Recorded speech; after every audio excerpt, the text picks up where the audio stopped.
But first, it's time for Becoming Gift with Andrew Reinhart. Good morning, Andrew. Good morning, Pat, Dave, and Ron. How are you?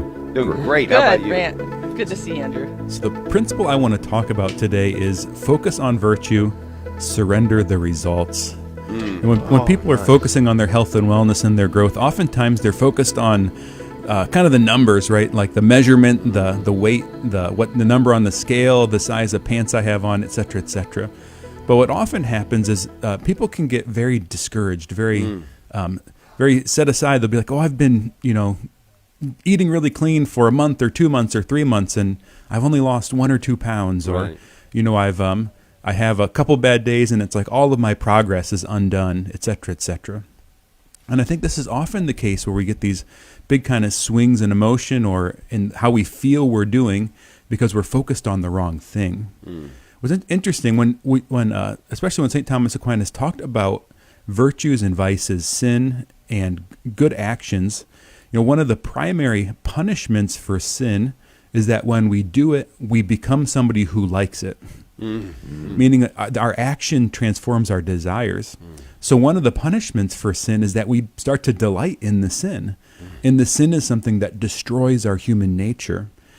So one of the punishments for lying is you become somebody who enjoys lying.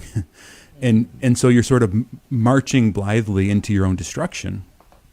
But the converse is true too, that one of the rewards we get from doing things well is that we become the kind of person who enjoys doing good things.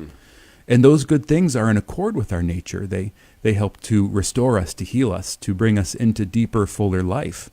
And this is one of the dynamics of virtue, that we grow in these kind of second natures that direct our action, this habit, this disposition, this being conformed toward God's design, God's logos.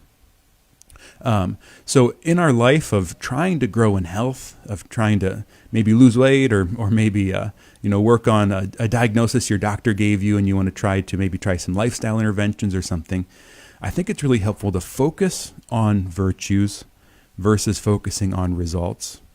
And so just to kind of bring this home, if you're thinking whether or not you had a good week or a good day or a good month of whatever health activity you're having, focus on what you actually did.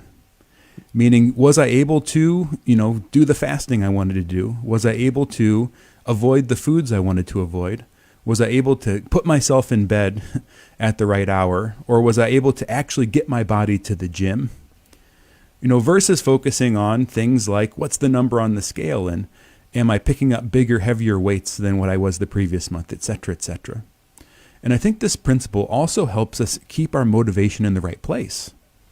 Because as we're trying to get healthier, we can, fall into, like we've talked about before, a cult of the body or a vanity.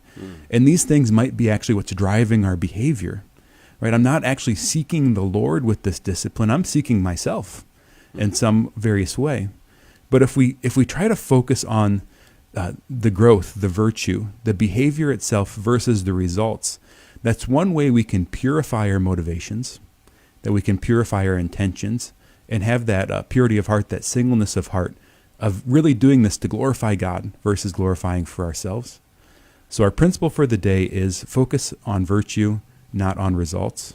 And Andrew, you have to think that the beginning of the thing is the most difficult part of the thing, right? If you're going to change a habitual behavior or create a habitual behavior, it's always the getting going that's the most difficult, right? Yeah, the momentum, the turning the shift. I think that the difficulty actually ebbs and flows. We can expect kind of a consolation-desolation dynamic. A lot of times you'll start something and there's some like initial excitement. And so the first few days sometimes are the easiest few days. But then there's sort of a first lull where that first love, that first excitement sort of wears. And you have to make it through a bit of a desert period where you're doing it in spite of the way you feel. And then sometimes you'll hit another high. Maybe you hit a benchmark. You feel like you're making progress. But then that's followed by another lull where you're like, why am I even doing this?